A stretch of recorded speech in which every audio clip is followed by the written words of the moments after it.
again, a word of welcome to all those who are here, family and friends, those who've joined us from other places. I just want to say a special word to those maybe who have never been to Holy Family Cathedral. One, it's not always this crowded.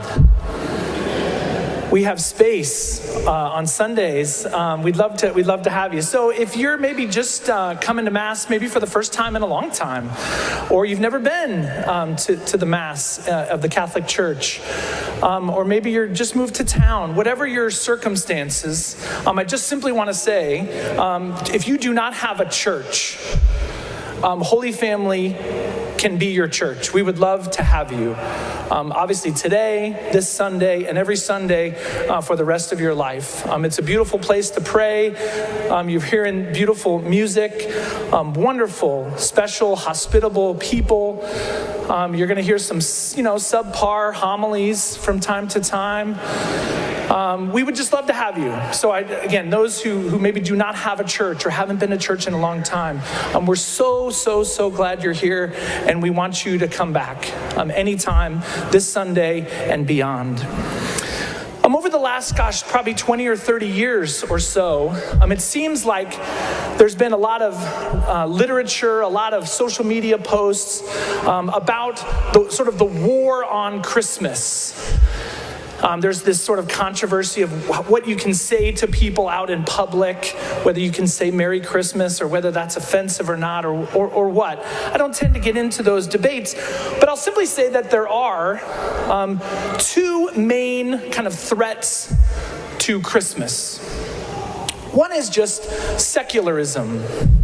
Secularism is the idea that God is not important, that we live in a culture that's increasingly pushing religion off to the side.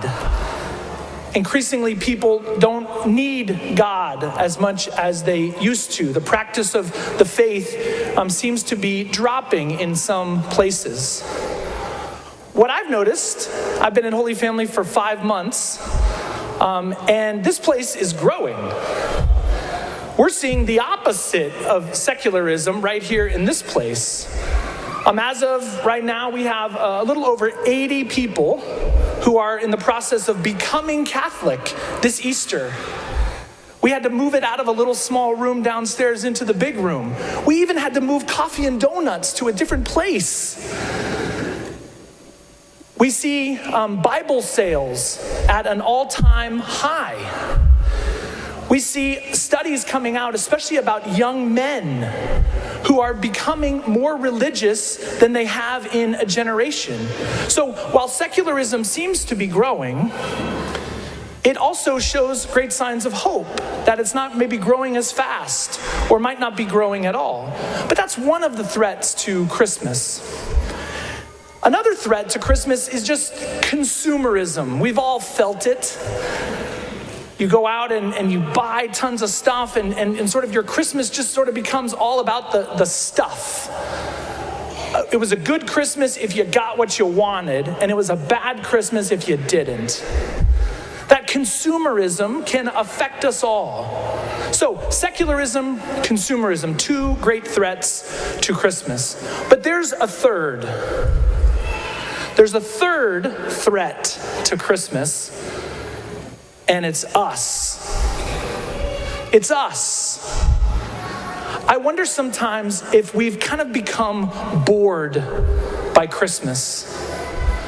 We expect it every year, and sure enough, it happens. We have a countdown. People start in the summertime. People put up all the decorations starting around Halloween or so, right?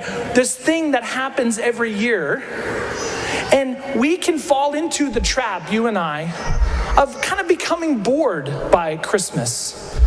Yeah, it's a really great story. Mary and Joseph and Jesus, and he's cute, and he's born, and there's shepherds, and there's great music. And then it's over. And then we go back to our regular lives. Beyond secularism, beyond consumerism, the greatest threat to Christmas is our boredom with it. It's not boring. It is, in fact, the greatest love story ever told. The story of Christmas. is the story, a true story, of God loving his people. And he loves us so much. He desires to be close to us so much that he sends his son to take flesh. We call it the incarnation.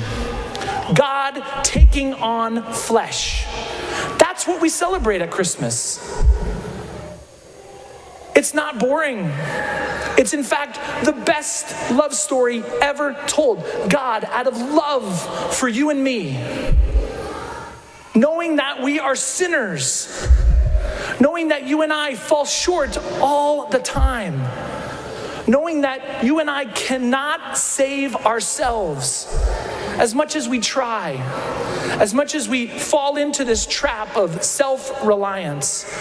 We cannot save ourselves. And so God, out of love, sends his son, and he's born of a woman in the middle of the night in a little small insignificant place called Bethlehem. The animals come, the shepherds come. In a few weeks, the wise men come. And they come for a very particular reason, because what has just happened is the most important thing that has ever happened in the history of the world. This is anything but boring. It's the greatest love story ever. God, out of love, sent his son. And if we just stopped there, it would be incredible. You're telling me that God loves me so much that he took on human flesh and became someone like me so that I could become like him? The answer is yes. But we know that God goes much further than that. We know as we head into Lent and as we head into Easter, what has God done for us? That little baby born of the Virgin Mary, that little baby grows up, that little baby teaches, that little baby heals, that little baby works miracles in the lives of people. We read about it in the Gospels. And then that little baby, out of love for us, he took to the cross, he suffered, and he died. If the story ended there, it would still be incredible. But we know the rest of the story. We know that the story goes on. We know that 3 days later, he rises from the dead. He destroys sin and death. That God bridges that gap between us and him that our sin has created. It's anything but boring. Secularism is a threat. Consumerism is a threat. Your boredom with Christmas, and mine too sometimes, that's the biggest threat of all.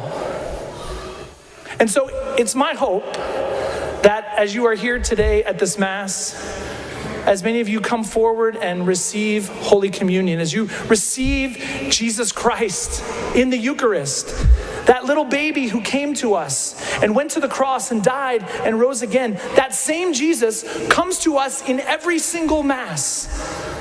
Every time the priest stands at this altar and says, "This is my body, this is my blood." We're not talking about an abstraction. We're talking about Jesus himself, who loves us and who wants to be a part of our lives. And not just a part of our lives, but the center of our lives.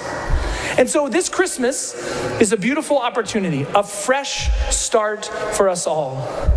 A chance to put aside secularism, put aside consumerism, and most of all, to put aside our boredom.